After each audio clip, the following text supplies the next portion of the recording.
Good afternoon, family. Family, नहन कुमारी खुशबू बहन जी अपने विचार साझे करने चाहेंगे हमारे साथ। तालियों से उनका स्वागत कीजिए।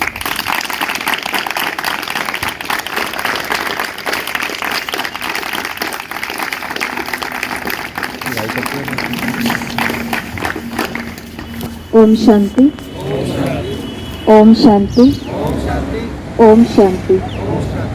आप सभी को मतलब पता है ओम शांति का? देखो, जिस भारतवर्ष में हम सभी रहते हैं, बहुत सारे मंत्रों का उच्चारण हम सभी ने बचपन से सुना होगा। आप में से कईयों ने किया भी होगा। हर मंत्र के बाद में लास्ट में बोलते हैं ओम शांति, ओम शांति, ओम शांति। लेकिन हम सभी को जब तक किसी चीज का अर्थ नहीं पता होता है तो वो असर उतना नहीं करती जितना उसे करना चाहिए। तो ब्रह्मा कुमारी संस्था से हम सभी बहने भाई आपके ओर आए हैं। खास करके अभी जिस समय में हम सभी बैठे हैं, जिस युग में हम सभी चल रहे हैं, हम सभी को किसकी जरूरत है? किस चीज की हमें जरूरत है? शांति की। इसी की हमें जरूरत है ना। इसलिए देखो, हम इतनी सारी जो भागदौड़ बाहर दुनिया में करते हैं, इतना सारा लोगों से जो हम जुड़ते हैं, इतने सारे साधनों की तरफ जो हम भागते हैं, पोस्ट पोजीशन या जिस भी चीज की तरफ हम जा रहे हैं, तो फिर लास्ट में उससे क्या चाहिए होता है? शांति, सुकून, सुख चाहिए होता है। लेकिन ईश्वर हम सभी को आकर के बताते हैं कि कुछ चीजें वो नहीं है जो हम बाहर से लेंगे। जैसे हिरण का आपने सुना होगा, हिरण के अंदर ही कस्तूरी होती है। जो मृग होता है उसके अंदर ही कस्तूरी होती है और वो चारों ओर भागता है। कस्तूरी मतलब कुछ ऐसी सुगंधी चीज होती है जो उसे खींचती है कि मुझे ये खुशबू कहाँ से आ रही है, मुझे ये स्मेल कहाँ से आ रही है। भागता है वो, भागता ही रहता है।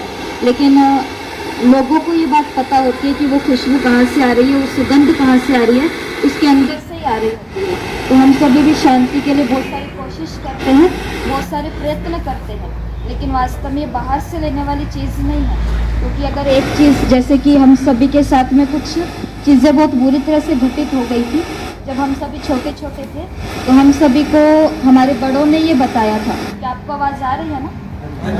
तो हमें हमारे बड़ों ने ये बताया था कि जब हमें, अगर आपको जीवन में सुखी होना है तो ध्यान से सुनेंगे, हमें हमारे बड़ों ने बताया कि अगर आपको सुखी होना है, अगर शांति से अपना जीवन जीना है तो पढ़ाई करो। अगर सुख से आपको अपना जीवन जीना है, अगर सुखी रहना है जीवन के अंदर, शांति चाहिए आपको, तो पहले पढ़ाई कंप्लीट करो। तो हम सभी ने अपने अपने जीवन में इसके बिना भी नहीं जा सकते। तो हम सभी इसी उम्मीद के अंदर थे ना कि हमें शांति मिल जाएगी एक बार पढ़ाई पढ़ने से। तो हम पढ़ाई पढ़ते गए और वो एज भी हमारी आ गई 20, 22, 23, 24 साल की, जब हमारी पढ़ाई कंप्लीट होने वाली थी। जैसे ही हमारी पढ़ाई कंप्लीट हुई, हमको थोड़ा समझ लिया, हमें हमारे बड़ों ने कहा कि खाली पढ़ने से कुछ नहीं होने वाला है। अगर शांति चाहिए, अगर जीवन में सुख चाहिए तो कमाना भी पड़ेगा, अपने अपने पैरों पर खड़ा भी होना पड़ेगा। तो हमें अपने पैरों पर भी खड़ा होना पड़ेगा, कमाना पड़ेगा। तो अब वो बच्चा जिससे ये कहा गया था कि पढ़ाई पूरी हो जाएगी तो तुम सुखी हो जाओगे, अब वो बच्चा नौकरी करेगा किसके लिए? ताकि मुझे सुख मिल जाए। अब अपने वो पैरों पर भी खड़ा हो गया। इतने से उसके ऊपर से कोई उसे बोलेगा कि अगर आपको जीवन में शांति चाहिए, सुख चाहिए, तो सिर्फ कमाने से भी कुछ नहीं होगा, अपना परिवार भी होना चाहिए, परिवार के नज़दीक भी होना चाहिए, तब उनका परिवार भी होगा। धीरे धीरे करते करते वो इंसान बहुत बड़ा हो जाता है, बुजुर्ग हो जाता है, और वो जब लास्ट में चारपाई पे लेटा होता है एकदम बुजुर्ग अवस्था के अंदर, उस बुजुर्ग व्यक्ति के पास जाकर के अगर कोई पूछे कि आप शांत हो, आप सुखी हो, तो उनका क्या उत्तर आएगा? वो कहेंगे नहीं है। तो मतलब हमको जो इक्वेशन बताई गई थी शांत और सुखी रहने की, वो कहीं ना कहीं शायद इक्वेशन सही नहीं थी कि बाहर से हमें मिल जाएगी। तो वो जो कस्तूरी मृग होती है, ये हमारी भी हालत ऐसी ही है। हम भी चीज़ों के लिए, हम भी शरीर के सुख के लिए बाहर की ओर जा रहे हैं, लेकिन वो सुख वास्तव में कहाँ पर होता है? हमारे अंदर होता है। तो ओम शांति का अर्थ होता है, ओम का मतलब वो शक्ति, वो चेतना जो मैं खुद हूँ। और मैं कैसी हूँ? मैं शांत हूँ। आप सभी यहाँ पर संगठन में हैं, हम सभी मनुष्यों के लिए कहा जाता है कि हम सभी सामाजिक प्राणी हैं। हम कहाँ से भी निकलेंगे और कहाँ भी जाएंगे तो हमें कहाँ रहना पड़ेगा, लोगों के बीच में रहना पड़ेगा। अगर हम घर से बाहर हैं, अगर हम ऑफिस में हैं, हम ड्यूटी में हैं, तो भी लोगों के बीच में। अगर वहाँ से हमको हमारे भाग्य ने, हमारे कर्म ने हमें यहाँ ला करके बिठाया है, तो यहाँ पर भी हम किन के साथ में हैं, लोगों के साथ में। लेकिन अब जहाँ है वहाँ तो हम है ही हैं। 3 चीज़ें, 3A फॉर्मूला कहा जाता है। अगर 3A का सिस्टम, ये फॉर्मूला हमने समझ लिया होता है तो हमारा जीवन बहुत ईजी हो जाता है। ध्यान से आप ये 3A सुनेंगे। पहला A होता है अवॉइड। हमारे जीवन में बहुत सारी परेशानियां हैं, बहुत सारी हमारी दिक्कतें हो सकती है, बहुत सारी मेरी आदतें हो सकती है, बहुत सारी आपस में बातें हो सकती है, या आपके ऊपर जो आपको संभालने वाले हैं उनके साथ में भी कुछ आपकी बातें, मनमुटाव, बहुत सारी चीज़ें हो सकती है। पहली चीज़ हमें क्या करनी होती है, अवॉइड कर लो। अगर कोई बात आपको पसंद नहीं आई है, अगर कोई चीज़ आपको पसंद नहीं है, पहली बात तो आपको जो कहा जाएगा, आपको जो बताया जाएगा वो सभी के फायदे के लिए होगा। जैसे घर के अंदर पेरेंट्स होते हैं ना, वो अपने बच्चों को पहले लगता नहीं कि हमारे अच्छे के लिए है। उनको सबसे बड़े दुश्मन कौन लगते हैं अपने जीवन के? उनके माँ बाप ही लगते हैं। कि यही मेरे छोटे बच्चों से आप पूछो तो वो अपना दुश्मन किन्हें समझते हैं? माँ बाप को समझते हैं, क्योंकि वही उन्हें टीवी देखने से रोक रहे हैं, वही उन्हें खेलने से रोक रहे हैं, वही उन्हें आलस करने से रोक रहे हैं। लेकिन वास्तव में सच्चा जो दोस्त होता है वो कौन कहलाएगा अगर देखा जाए इस पट्टी को हटा करके? तो माँ बाप ही। तो पहली बात तो ये कि जो भी आपके ऊपर आपको लीड कर रहे हैं, आपको संभाल रहे हैं, आपको गाइडेंस दे रहे हैं, वो आपके लिए गलत तो नहीं करेंगे, लेकिन फिर भी आपस में आपकी कुछ ऐसी बातें हो जाती है जो आपको पसंद नहीं आती है। या आप हमेशा तो यहाँ नहीं रहने वाले हैं ना, ऐसा तो आपने नहीं ठान के रखा कि हमेशा हमको यहीं रहना है। कभी इस दुनिया से बाहर वाली दुनिया में जहाँ से हम आए हैं वहाँ भी तो हमें जाना है, लेकिन आपको ये टाइम पीरियड मिला है खुद के लिए, ऐसा आप समझ लो। ये हमको टाइम किसके लिए मिला है? खुद के लिए। हो सकता है कि बाहर आपको जिम करने को मौका नहीं मिलता होगा, यहाँ आपको वो मौका मिल रहा है। हो सकता है बाहर आपको दोस्तों के साथ क्रिकेट खेलना, बैडमिंटन खेलना, चेस, लूडो ये खेलना नहीं मिलता होगा, लेकिन यहाँ आपको वो भी मिल रहा है। तो मतलब हेल्थ कॉन्शियस हम बन रहे हैं। जहाँ हम बाहर में इतने बॉडी कॉन्शियस थे, भाग रहे थे, यहाँ आपको थोड़ा सा सांस मिल रहा है, थोड़ा आराम मिल रहा है। तो इस टाइम को ऐसे निकालना नहीं है। पहली बात तो इस टाइम को पूरा का पूरा आपको फायदा उठाना है। तो हम बात कर रहे थे 3A की। तो पहला, अगर हमें कोई चीज पसंद नहीं आती तो उसे अवॉइड कर दो। आपके जीवन की जो परेशानियां हैं, अब जो चीज हो गई है वो तो हो गई है, उसको बार बार यहाँ रखने से, रिवाइंड करने से कुछ हो नहीं सकता है। मतलब अच्छा कुछ नहीं हो सकता, लेकिन बुरा बहुत कुछ हो रहा होता है जो हमें फिलहाल पता नहीं चलता। तो पहली बात होती है जो आपके जीवन में, अब तो नया साल आ गया है, 2021 आ गया है। 2020 जो था वो तो बहुत सारी दिक्कतें लेकर के आया सभी के लिए, सरप्राइज ही था वो भी सभी के लिए। लेकिन सभी इसी उम्मीद में थे कि 2021 आएगा तो सब कुछ सही हो जाएगा, 2021 आएगा तो सब कुछ सही हो जाएगा। आ गया 2021, लेकिन चाहे 2021 आ जाए, चाहे 2025 आ जाए, लेकिन जब तक मैं नहीं ठानूंगा कि मुझे अच्छा बनना है, मुझे कुछ करना है, तब तक साल के साल बदल जाए, लेकिन हमारा कुछ भी बदल नहीं पाएगा। इसके लिए अगर हम कुछ अच्छा नहीं कर रहे हैं तो हम ये सोचते हैं कि क्या हुआ। अगर हम कुछ अच्छा नहीं कर रहे तो हम कुछ बुरा भी तो नहीं कर रहे, लेकिन अगर हम कुछ अच्छा नहीं कर रहे तो आपका स्पेस खाली है और वहां पर कोई ना कोई आपकी नेगेटिविटी आकर के बैठेगी। तो पहली बात, आपका जो जीवन, जहां से हम सभी जिन दोस्तों के बीच में से आकर के यहाँ बैठे हैं, जिस ग्रुप के बीच में से हम आकर के इस नए ग्रुप के अंदर आके बैठे हैं, पुरानी वाली जो भी दिक्कतें थी, पुरानी वाली जो भी बातें थी, उन सभी को क्या करना है? अवॉइड करना है। आज भी जो बातें होती है उनको क्या करो? अवॉइड। पहला तो यही लागू करना होता है। और बहुत सारी बातें ऐसी होती है जिन्हें आप अवॉइड नहीं कर सकते। किसी ने किसी बहुत बुरी तरह हमें पिंच कर दिया, किसी ने हमें बहुत बुरा टॉन्ट मार दिया, कुछ हमें हमारे पिछले खाते दो खोल करके दिखा दिए कि तुम ये थे, तुम ये थे। तो अगर हम अवॉइड नहीं कर सकते तो वहां हमें दूसरा चीज करना होता है, अल्टर। अल्टर का मतलब होता है उस बात को चेंज कर दो कि अच्छा, जैसे कि देखो रावण को हम सभी जानते हैं, राम जी को भी हम सभी जानते हैं, दोनों पर्सनैलिटी को हम जानते हैं। जो अयोध्या के राजा राम थे, अगर उनके जीवन में एक घटना घटित नहीं होती, मतलब एक पर्सन उनके जीवन में नहीं आता, तो आज वो मंदिर में पूजे जाने वाले श्री राम भगवान नहीं बन जाते। तो सभी सोचते हैं वो रावण ही था, रावण ही था जिसका वध हुआ और उसके बाद में राम जी की पूजा होने लग गई। तो ऐसा नहीं है। रावण तो बहुत देरी से उनको मिला था, जिसका हम सभी को पता चला, लेकिन श्री राम के जीवन में बहुत पहले एक पर्सन आ चुका था जिसने उनको एक राजा राम से भगवान राम तक पहुंचा दिया, और वो केके भी नहीं थी, लेकिन केके की जो दासी थी मंत्रा, नाम सुना होगा आपने, मंत्रा का नाम सुना होगा ना, तो आग तो उसी ने लगाई थी, कार्य शुरू तो उसी ने किया था ना, कि ये देखो ये तुम्हारे बेटे का सब कुछ ले लेगा, इसलिए तुम इसको तो वनवास दो और अपने बेटे के लिए गद्दी, ये सीट, ये राज्य, घराना सब कुछ बचा के रखो। तो देखो, अगर ध्यान से सुना इस बात को, अगर श्री राम जी के जीवन में वो मंत्रा नहीं होती तो क्या राम जी भगवान राम बन पाते थे? नहीं बन पाते थे ना। इसलिए अभी जो भी आपको दोस्त निमित्त बने इस रास्ते पर चलाने के, कोई भी इस दुनिया में बुरा नहीं होता। आप ऐसे नहीं समझना कि हम यहाँ कोई भाषण करने आए, हम कोई बहुत ऊंचे हैं और हम आपको कुछ सिखाने हैं, ऐसा कुछ भी नहीं है। हम एक ईश्वर की संतान, आपस में भाई भाई भाई बहन है, तो हम सिर्फ वो शेयर करने के लिए आए हैं जो एक भाई को मिला है और वो दूसरे से डिस्कस कर रहा है। तो पहले तो उस एक पर्सन को, या वो जो ग्रुप जो आपसे मिला था कभी, जिसने आपको ऐसा कुछ चीज बताया, ऐसा कुछ नशा बताया, ऐसी कोई वस्तु आपके हाथ में दे दी जिसने आपको यहाँ लाके बिठाया, तो पहले तो उसको हमको क्या करना है? धन्यवाद करना है। ऐसा आपको लगता है अंदर कि हमें उसको थैंक्स भी करना चाहिए? आपका दिल इस बात को मानता है कि हमें उसका धन्यवाद करना चाहिए? करना चाहिए। हमारा ऊपर वाला तो मन कहता है नहीं करना चाहिए, क्यों करें, उसने हमारी पूरी जिंदगी को खराब कर दिया, ये कर दिया। अगर वो नहीं होता था तो सब कुछ बहुत अच्छा ही हो रहा था, नहीं है। तो जैसे राम जी अगर बोलते कि मेरे जीवन में मंत्रा ही नहीं आती तो सब कुछ सही होता, तो क्या सब कुछ सही होता? उस राम को तो फिर कोई नहीं जानता, उस वाले राम को कोई भी नहीं जानता।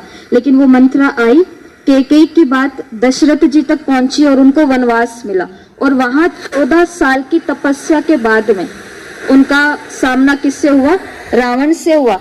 तब जाकर के वो अपने अयोध्या के अंदर भगवान की पोजीशन लेकर के पधारे थे, जिसको आज हम हर साल दीपावली के रूप में मनाते हैं। सब कोई मनाते हैं, चाहे वो हिंदू हो चाहे मुस्लिम हो। अब तो ये वो बातें रही नहीं है कि तुम मनाओगे और हम नहीं मनाएंगे। तो इसके लिए अभी तक मेरा मन उन लोगों को दोष दे रहा था कि वो ऐसा है, वो ऐसा था, उसने ये कर दिया।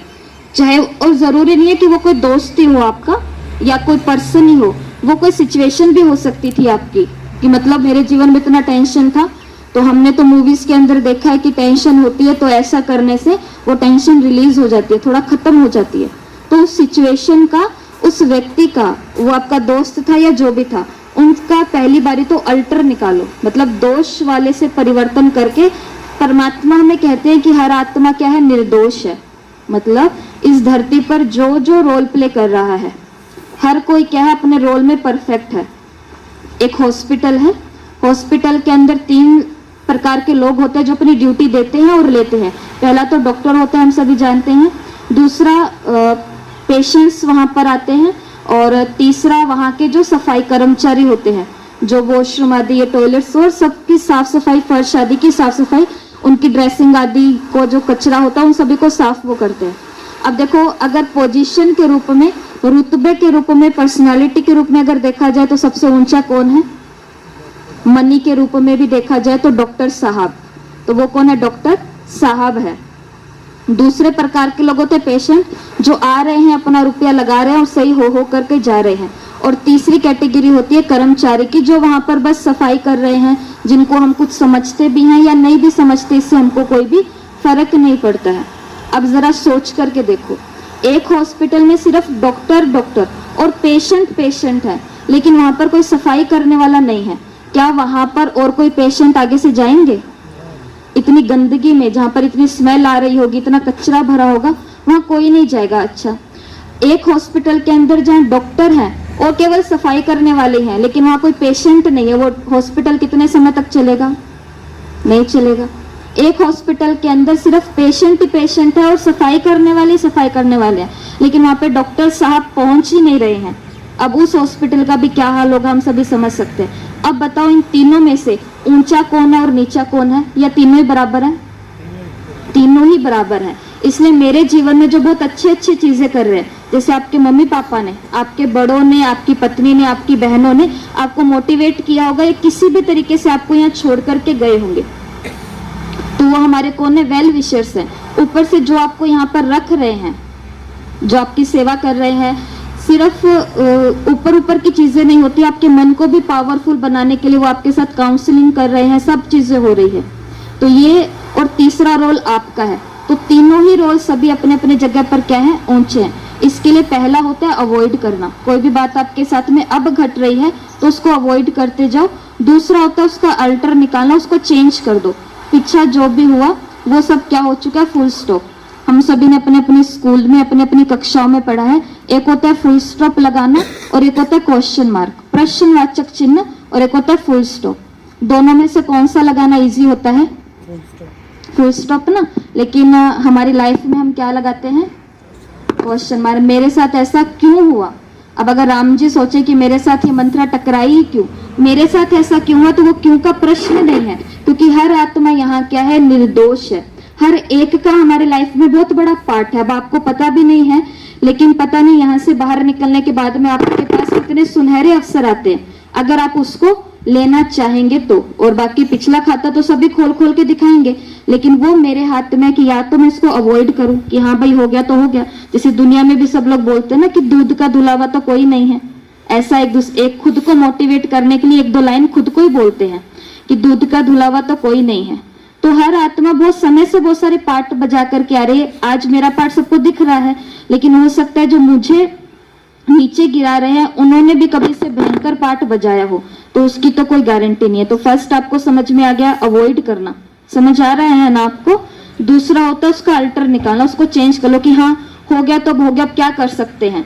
कहते हैं दुनिया के अंदर कि 100 चूहे खा करके अब बिल्ली हज को चली। ऐसे भी आपको कभी ताने मिल सकते हैं कि ये देखो 100 चूहे खा करके अब ये बिल्ली हज को चली। तो आगे से बड़े मुस्कुरा करके इस चीज को परिवर्तन करो। पहला बात होता है अवॉइड करना, उनको ऐसे निकल जाओ मुस्कुरा करके। दूसरा होता है इसका अल्टर निकालना। इसका अल्टर कैसे निकालोगे? ऐसे कि आगे से किसी ने आपको बोला कि ये देखो 100 चूहे खा करके बिल्ली हज को चली, तो उनको बोलो कि कम से कम हज को चल तो दिए ना। अब 100 चूहे खाने बंद तो करके कम से कम हज की यात्रा पर तो निकल गए हैं, मतलब अच्छे बनना तो शुरू हो गए हैं ना। तो देखो एक बारी किसी को कहेंगे, 2 बारी किसी को कहेंगे, तीसरी बारी कोई आपको हिलाने की कोशिश नहीं करेगा। और तीसरा जो सबसे पावरफुल ए है, जो हर कहीं पर लागू होता है। कभी कभी हमारे जीवन की परिस्थितियां ऐसी है जिनको हम अवॉइड भी नहीं कर सकते हैं, जिनका हम अल्टर भी नहीं निकाल सकते। तो तीसरी चीज कर लो एक्सेप्ट, उसको स्वीकार कर लो कि आज मैं जहां हूं, जिन भी लोगों के साथ हूं, जैसा भी हूं, मैं एकदम परफेक्ट जगह पर हूं, परफेक्ट लोगों के साथ हूं, परफेक्ट माहौल में हूं। यहाँ से मैं क्या क्या कंडक्ट कर सकता हूँ, ये किसके हाथ में है? किसके हाथ में है? खुद के। सिर्फ और सिर्फ मेरे हाथ में है और किसी के भी हाथ में नहीं है। तो 3 ए आपको समझ में आते हैं। पहला होता है अवॉइड करना, और ये तो हर दिन का ही काम है। ऐसा नहीं कि इस गेट से जब आप बाहर निकलोगे तब ये सिचुएशन आने वाली है। ये हर दिन शायद आपके सामने आती होगी, क्योंकि आप सभी भाई हम उम्र ही एक दूसरे के साथ रह रहे हैं, तो एक दूसरे की कुछ बातें होंगी, कुछ चीजें होंगी जो आपको अच्छी नहीं लगती है, पसंद नहीं आती है। तो हर दिन आप ये प्रैक्टिस करो। 2021 के अंदर खुद के साथ कुछ नए एक्सपेरिमेंट हम करते हैं, और ये हर दिन करने वाली चीज होती है।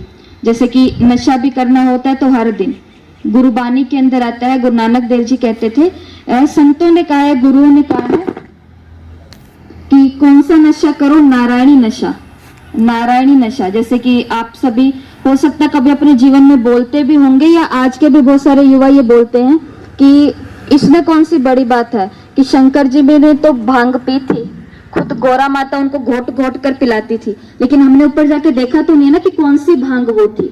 आप किसी भी संत, किसी भी गुरु आपके जो बड़े होकर के गए हैं, उनकी आंखें कभी देखना। जैसे नशा करने वाले जो होते हैं ना, उनकी आंखें थोड़ी ऊपर की तरफ होती है, उनकी भी आंखें ऊपर की तरफ है, लेकिन उन्होंने ये वाला नशा नहीं किया जो हमारी बॉडी को, हमारे ब्रेन को, हमारे परिवार को और हमारे भविष्य, आज और कल को सबको खराब कर रही है। उन्होंने ऐसा नशा किया था जो मेरे ब्रेन को भी एक्टिव करता है, जो मेरे शरीर को भी एक्टिव करता है, जो मेरे परिवार को भी सुख देता है। नाम खुमारी नान का चढ़ी रहे दिन रात। खुमारी मतलब ऐसा नशा होना चाहिए उसके नाम का। अच्छा चलो ठीक है, भगवान की बात नहीं करो अगर किसी को पसंद नहीं आती है, लेकिन मैंने अभी आपके शेड्यूल जो है उसमें देखा कि आपका सुबह और शाम का जो टाइम है वो प्रेयर का, मेडिटेशन का, प्रार्थना का, इन सभी चीज़ों का ही है। तो आप सभी वो करते ही होंगे, क्योंकि देखो जो यहाँ पर आपकी काउंसलिंग होती है, लेकिन सबसे बड़ा काउंसलर कौन है? स्वयं भगवान है। वो हम सभी के साथ में हर रोज क्या करते हैं? काउंसलिंग। आप मेडिटेशन सीखेंगे, आपको पता चलेगा कि कोई है जो मुझे सिखा रहा है, पर्सनली जो है मुझे कुछ बता रहा है। यहाँ पर तो आप एक दो मानो कि दो बहुत अच्छे और पक्के दोस्त हैं। मैंने अपने सारे भेद उधर बता दिए, उन्होंने अपने जीवन के सारे भेद मुझे बता दिए, पक्के पक्के दोस्त बन करके। अब एक बारी वो दोस्ती में थोड़ी सी दरार आई, मतलब थोड़ी सी दोस्ती टूटी, वो वहां से लीक करेंगे और यहाँ से मैं सारी बातें लीक करूंगा। ऐसा ही होता है ना, ऐसा होता है। जिसको हम दुनिया में बोलते हैं उसने मेरे को धोखा दे दिया, उसने मेरा दिल ही तोड़ दिया। भगवान कहता है कि सबसे अच्छा और सबसे बेस्ट फ्रेंड और सबसे गुड फ्रेंड कौन हूँ? मैं ही तुम्हारा बन सकता हूँ। क्योंकि पहली बात, यहाँ वाले दोस्त अगर आप कुछ गड़बड़ी करेंगे ना, तो वो दोस्त आपको बोलेगा चल यार कोई बात नहीं, हो गया तो हो गया। ऐसा तो होता ही रहता है, सबके साथ होता है। तो हमको हो सकता है वो उसी समय कोई सोल्यूशन नहीं दे पाए, उसी समय हमारा कोई समाधान नहीं कर पाए, लेकिन भगवान जो है वो आपकी बात को कहीं लीक भी नहीं करेगा।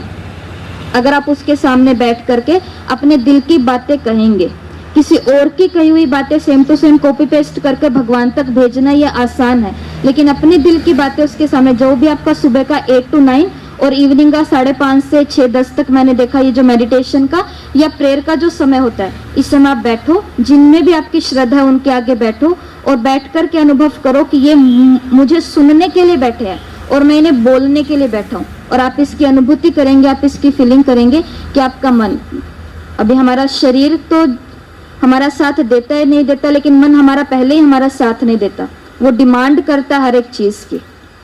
इसके लिए मेडिटेशन का मतलब ये होता है हील योरसेल्फ, मतलब अपने आप को क्या करो? ठीक करो। अपने आप को क्या करो? ठीक करो। और वो हम कब होएंगे? जब हमारे अंदर खुद को ठीक करने की इच्छा होएगी। ऐसा तो आप समझते हो ना कि मुझे खुद को ठीक करने की इच्छा होनी चाहिए। तो ये एक दो कुछ बातें आपको बताई, 3 ए आपको समझ में आ गए होंगे। जो आपके ये मत समझना कि ये चीजें मेरे तभी काम आएगी जब मैं यहाँ से बाहर निकल जाऊंगा। इस गेट के बाहर ये चीजें तो काम आएंगी, लेकिन पहले मुझे अपने डेली लाइफ में ये चीजें अप्लाई करनी होंगी, काम में लेनी होंगी। एक छोटी सी कहानी आपको लास्ट में सुनाना चाहेंगे, जो होपफुली आपको बहुत अच्छी भी लगे और आपके काम भी आएगी डेली लाइफ के अंदर। जैसा कि बताते हैं, एक टापू था, मतलब आप ग्रुप के अंदर रहते हैं ना, यहाँ पर एक संगठन के अंदर रहते हैं, तो संगठन में एक दूसरे का कुछ हमको पिंच हो सकता है, कुछ बातें होती है, ये चीज आपको इसमें सहायता करेगी। तो एक टापू होता है, टापू के ऊपर कुछ ऐसा वो पानी वाले जीव होते हैं जिनके शरीर के ऊपर कांटे कांटे लगे होते हैं, कांटे वाला वो जानवर होता है एक। तो एक बारी कैसे भी मौसम विभाग से समझो या किसी के द्वारा, क्योंकि ये काल्पनिक कहानी हमें समझाने के लिए, तो ऐसा समझ लो मौसम विभाग के द्वारा ही उनको पता चलता है कि यहाँ पर अभी बहुत तेज एक तूफान आने वाला है।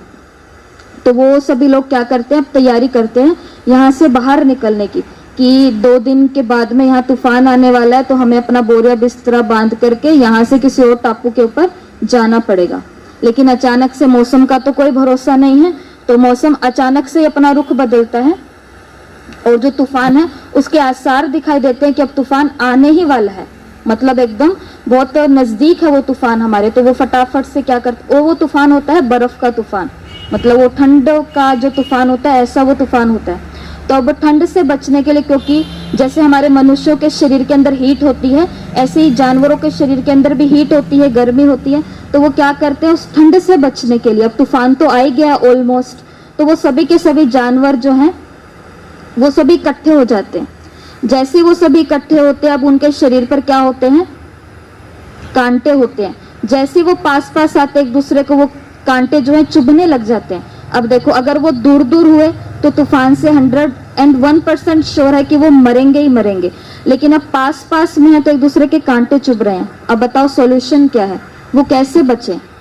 क्या आप में से कोई बता सकेगा, बताना चाहेगा कि मतलब अगर दूर दूर हो गए तो मरे ही मरे, पास पास वो रह नहीं पा रहे हैं क्योंकि उनको एक दूसरे के कांटे चुभ रहे हैं, तो वो क्या करें? हाँ, तो वो अवॉइड करेंगे। और कुछ भी बोलो, जो भी आपके मन में आ रहा है, कुछ भी आ रहा है वो बोल दो। यहाँ कौन सा किसी को प्राइज मिलने वाला है या कुछ होने वाला है? हाँ, उनको क्या करना पड़ेगा? सहन करना पड़ेगा। किसने बोला? किस भाई ने बोला? ताली तो बनेगी ना भाई जी के लिए। ऐसा ही है, क्योंकि देखो वो दूर दूर हुए तो मौसम से तो वो मरेंगे ही मरेंगे, ये बात तो पक्की है। ऐसा आप समझ रहे हो ना?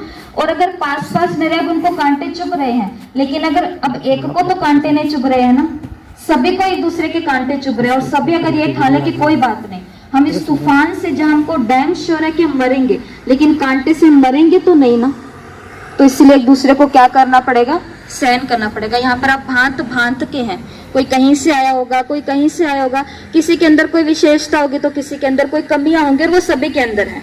विशेषताएं तो हम सभी के अंदर बहुत कम है, कमियां ही हम सभी के अंदर ज्यादा है। तो इसके लिए एक दूसरे को कभी कभी हमको क्या करना पड़ेगा? सहन करना पड़ेगा। क्या आपको ये बात समझ आ रही है?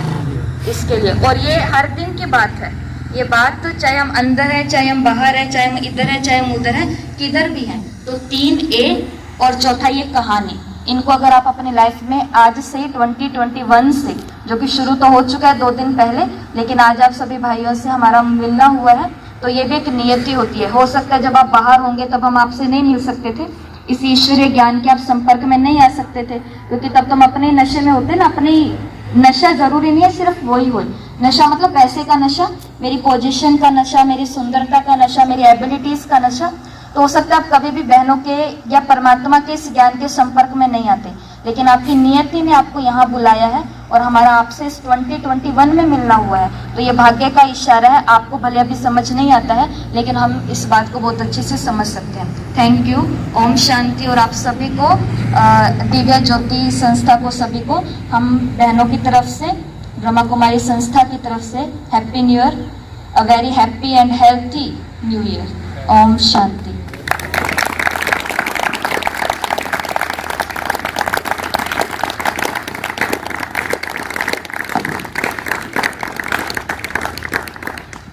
बड़ी अच्छी बातें बोली बहन ने, मतलब काफ़ी कुछ अच्छा था। जैसे पॉजिटिव मुझे फील हो रहा था, पॉजिटिव एनर्जी, मतलब पॉजिटिविटी जैसे जैसे बढ़ रही थी, जैसे मतलब काफ़ी अल्टर बताया, अवॉइड बताया जैसे, है ना।